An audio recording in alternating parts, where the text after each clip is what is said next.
Guys, look, I'm 18 now. Hi, hello, and welcome to my spaceship, vegan aliens only, and if you've had your wisdom teeth removed, please lower your voice when you speak to me. If you don't understand anything of what I've just said, well, don't worry, because a month ago, I wouldn't have either. In the middle of my insomnia endeavors at 3 a.m. in the morning, doom scrolling myself to sleep on TikTok, I came across a woman named This Is Maria Official, and God, do I regret it every day. Now we're all familiar with being sucked into the content void, but witnessing her intergalactical tangents reignited something inside of me that was long decommissioned. It wasn't necessarily a bad feeling, but it just unearthed the most intense deep dive urge I've ever felt in my life, and of course I had to feed the little aching golem inside. I listened to podcasts for hours and hours, and also on my Alexa while I was falling asleep. I watched every Matrix movie. I scrolled so deeply through her TikToks that my phone started overheating. Her meditations, her interviews, her book that I did not read because I did not want to buy it. At first glance, I thought she was some sort of alien conspiracy theorist extremist who did TikToks, but then I found out that she's the CEO of Scentbird. Before we start though, I do want to provide a disclaimer since I'm talking about a colossal company here, and I need to make sure that my motivations are clear. So, disclaimer, this video is not meant to harm or defame the reputation of Scentbird or any individuals associated with the company, including Maria.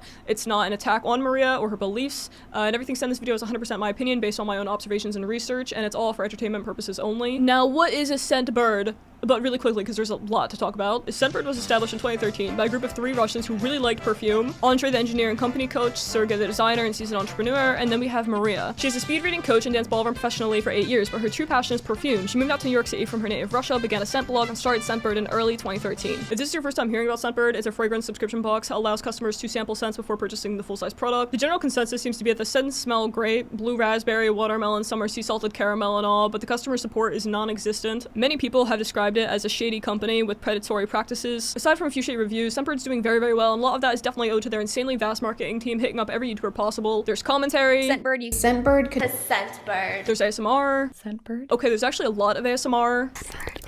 And of course, no shade to any of those creators, I'm just using them as an example of how widespread the advertising is. Now, Scentbird rakes in the money, they're well off, but what about the other projects of Maria's that lurk in the Google graveyard? I mean, it's not out of the norm for companies or online figures to act out in order to generate publicity to which they'll redirect to their projects. It's everywhere. Just recently, Dream went back to being faceless and announced a tour right after. With Maria being praised for her clever tech abilities and her partner Sergey, an expert in growth hacking, I 100% believe that's what she's trying to do, but is horribly failing. Her beliefs are some of the cultiest I've ever heard, and a lot of her takes are heavily laced with microaggressions, so let's just dive into this. Earth? No. Video game. Matrix Portals Multiverse. This is MPM, not MLM, multi-level marketing scheme, which this is definitely not in any way. To even dive into the 30-foot hole of word vomit and extraterrestrial secrecies, I'm going to need you to completely abandon whatever existence theory you've signed on to. You were completely memory wiped by the government. All you know is your name and nothing else. You don't know how you got here, you don't know what planet you're on, you don't know how the world was created, you're a blank slate. First witnessed Maria's gracious guidance through a series of her TikToks, which were definitely not meant for me, and that was the first time I've ever experienced that. It was like a club, closer resembling a cult if I'm being honest. It was like being thrown into an alien business meeting 2 hours in,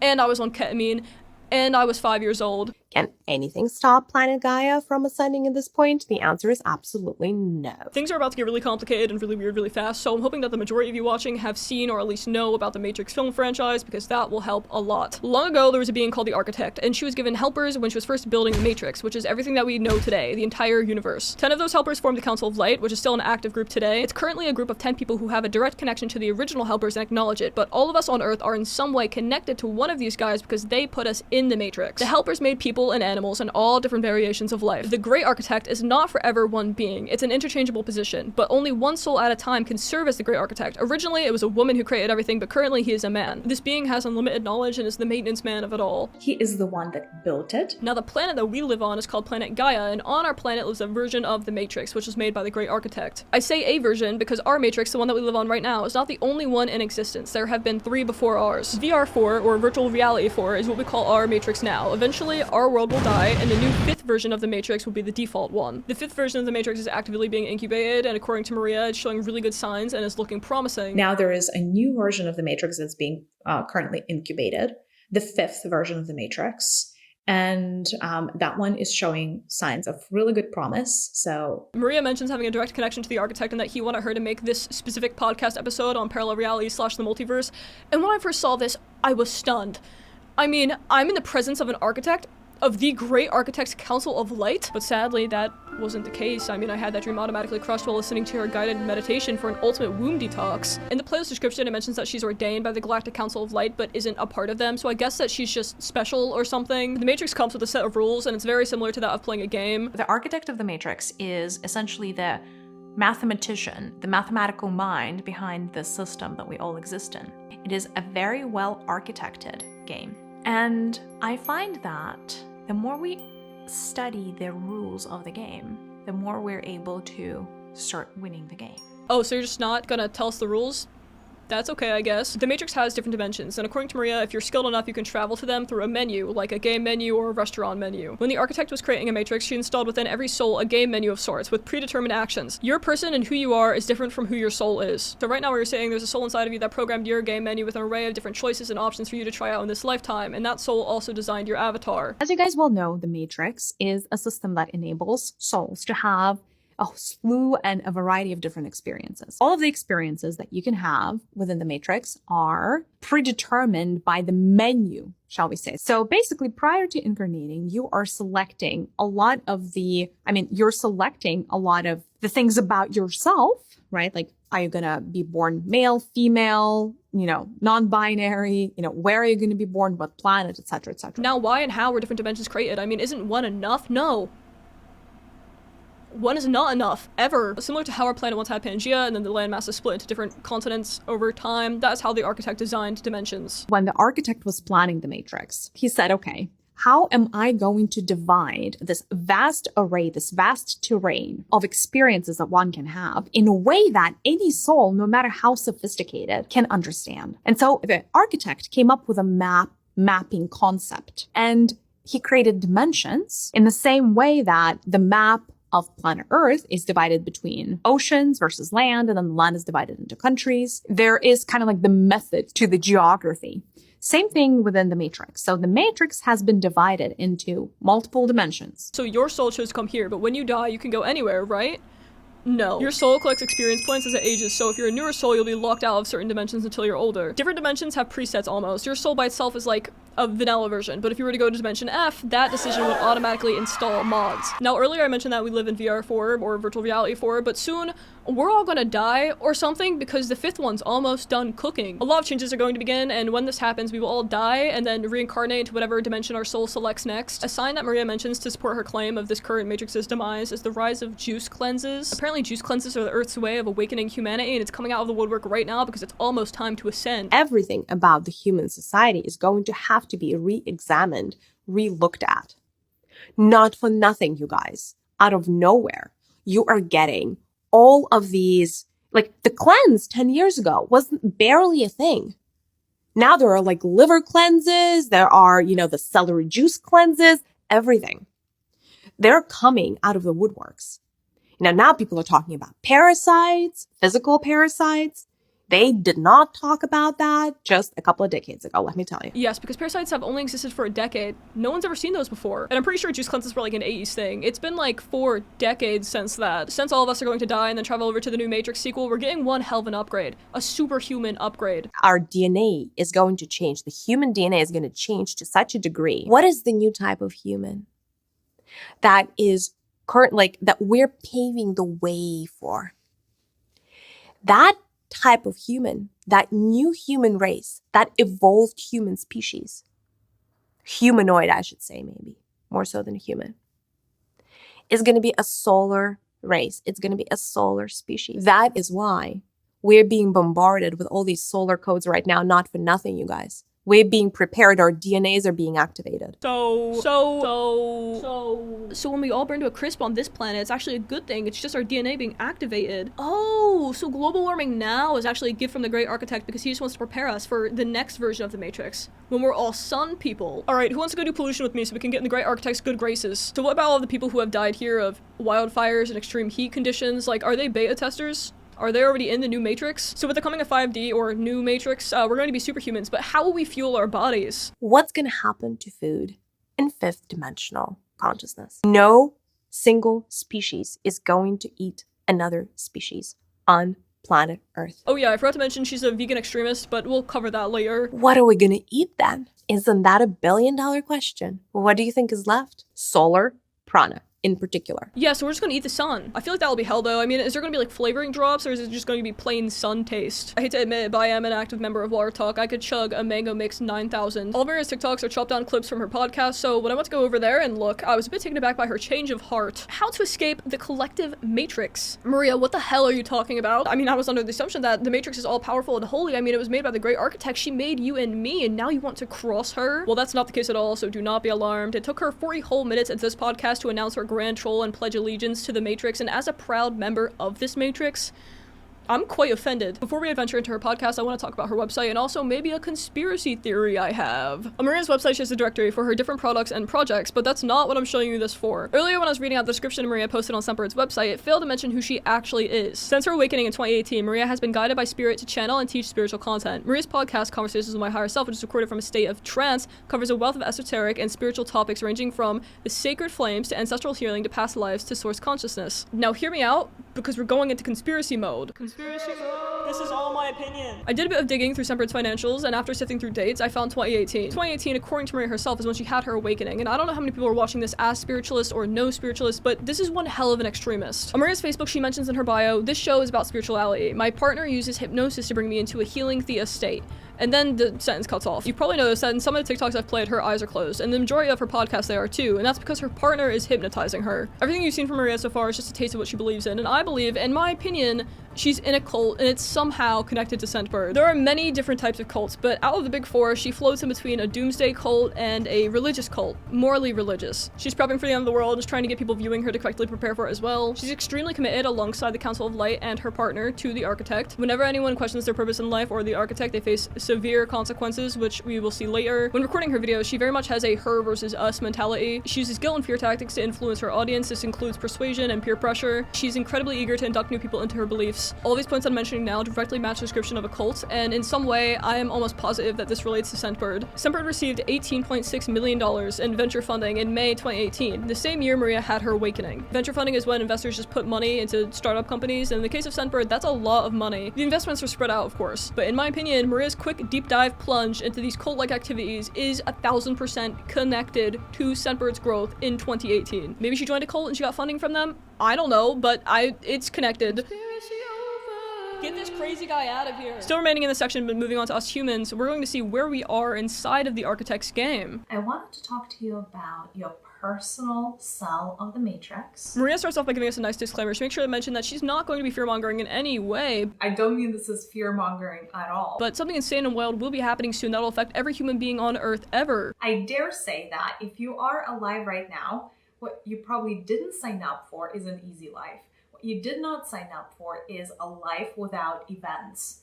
You chose to show up. Dude, I had zero control of coming here. If my soul chose to come here out of all places, that thing is evil. I'm so curious to hear her opinion on homeless people. Like, did their soul just want to try a social experiment? In this particular instance, your higher self is like a player of the game, and this is the game. And you're the avatar in the game. So, as an avatar in the game, you have your personal cell of the Matrix.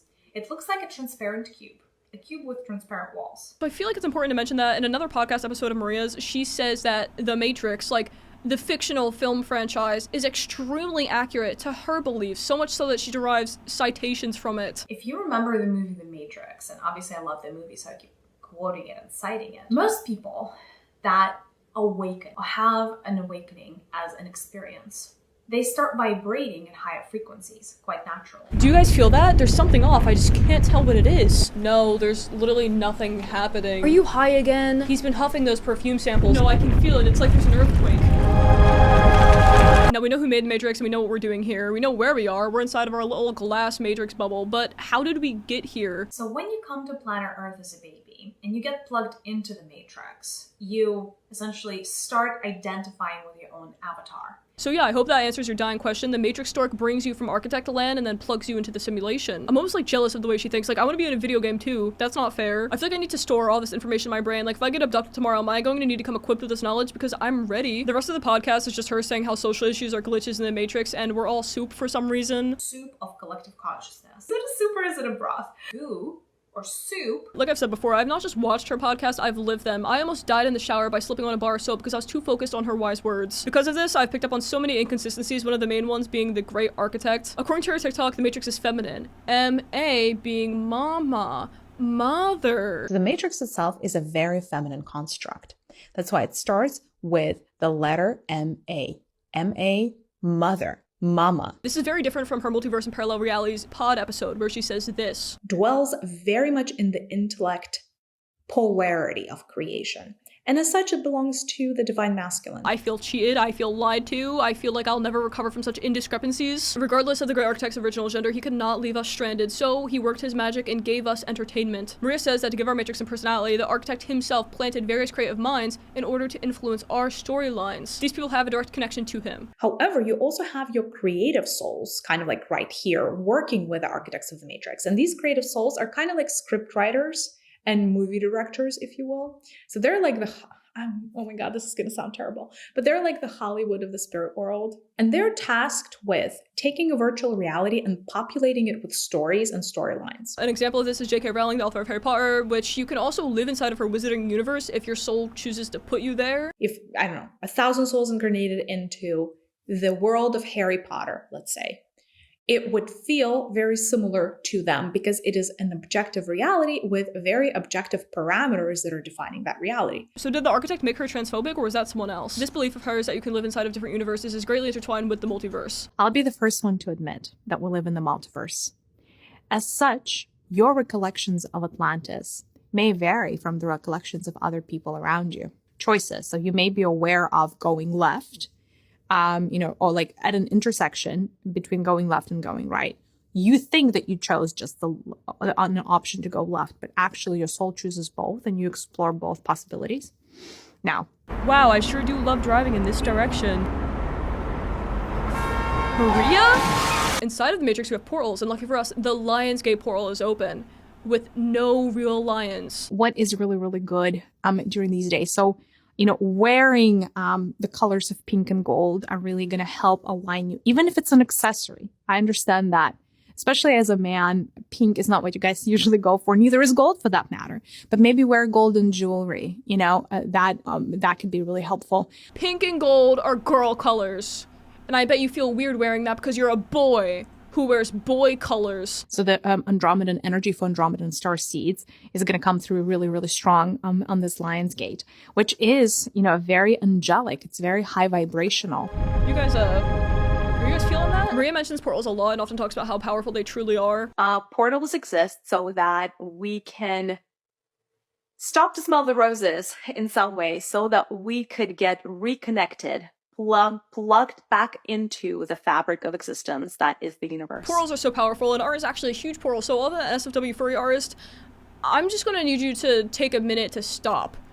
Unless the architect, give you permission. If you're a plant from him, that's fine. Do you guys think the great architect was a furry? Tattoo is not a toy. It is not a piece of art even. But it is though. That's like the whole point. Like there's actually a profession for that. It's called being a tattoo artist. What do we know about magic portals? In this particular case, the magic portal of the tattoo contains two energies. Energy number one is the energy of the symbol that the tattoo is or represents, which is kind of obvious. Duh. Like, if you have a skull versus the sun, those are going to be very different portals, right? One takes you through to death. The other one takes you through to life or source consciousness, right? Oh, it's a portal. I'm so scared. Oh yeah, what's going to happen? I'm sure. What's going to happen if I touch this? What's going to happen? Where is it? Oh. Food and awaken. Veganism, cravings, obesity. Maria's views on the human body are very interesting, to put it in the nicest, non-demonetizable way. First off, she's a vegan extremist and believes that eating animals is equivalent to human slavery, and that if you consume meat, you support slavery. This is not new. We have seen this before with Tosh. Animals, the animal kingdom, does not have a sacred contract to feed humanity, no matter how much you guys would like to believe otherwise. Cows, pigs, chickens, and everybody else you could be consuming does not have a sacred contract to feed you. I hate to say this. They are experiencing slavery in the same way that it used to be that humanity enslaved other human beings. And thankfully, you all arrived eventually at an understanding that that is just not okay. There is slavery still around on planet Earth. That slavery is called a meat-eating industry.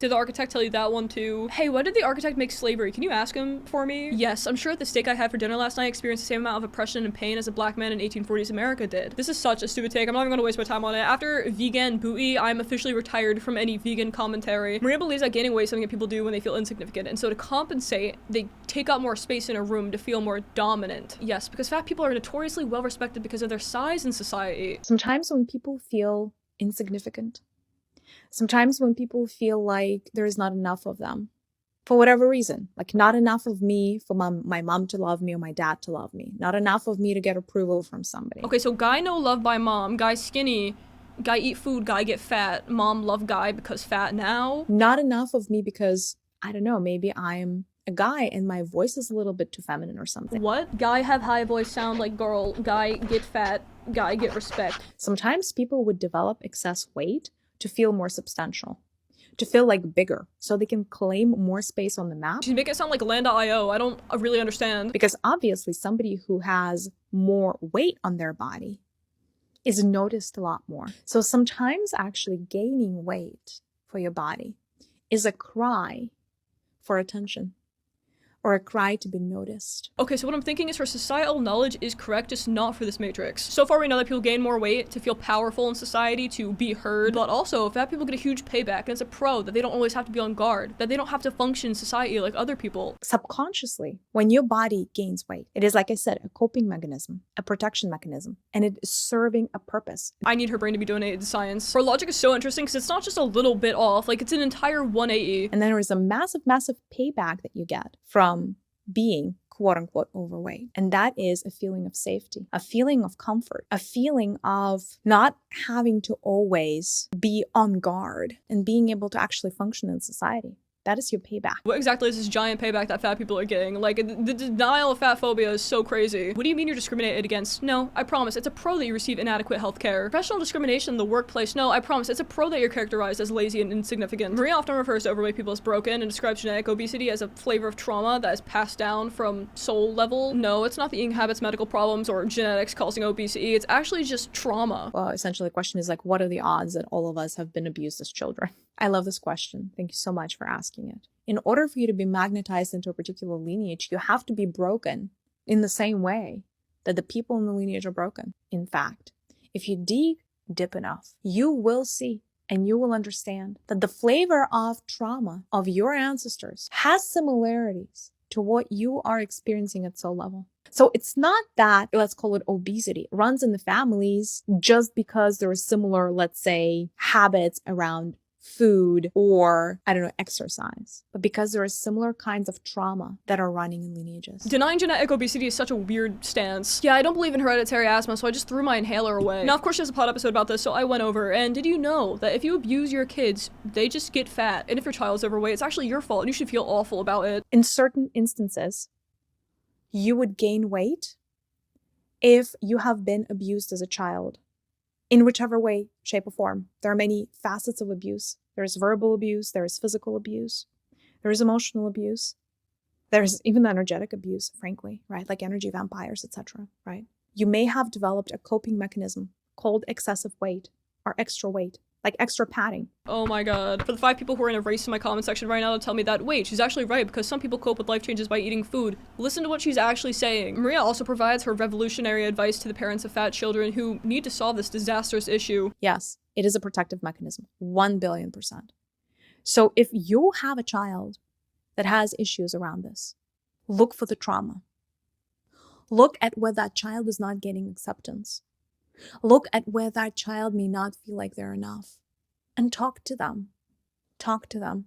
With your words, you can heal your child. You know, sometimes kids are just chubby and not traumatized. Saying that trauma is 1,000,000,000% responsible for your kid being overweight is so insane. Some people are just fat, especially kids. Developing body storm or fat, that's just the truth. And telling these parents that it's their fault, that they're traumatizing their kids and abusing them and making them fat is just strengthening fat phobia. So no eating meat. And we don't live in 5D yet, so we can't eat the sunlight. So is there anything else? Potatoes and tomatoes are here to control human population. Sure. As a species, nightshades are not bad. In fact, they may be helping planet Gaia to solve the human issue. And I know you love French fries. So I'm confused. Is this like all potatoes, or am I just gonna bite into one day and then drop dead? Because this is in nature's way of regulating the human population.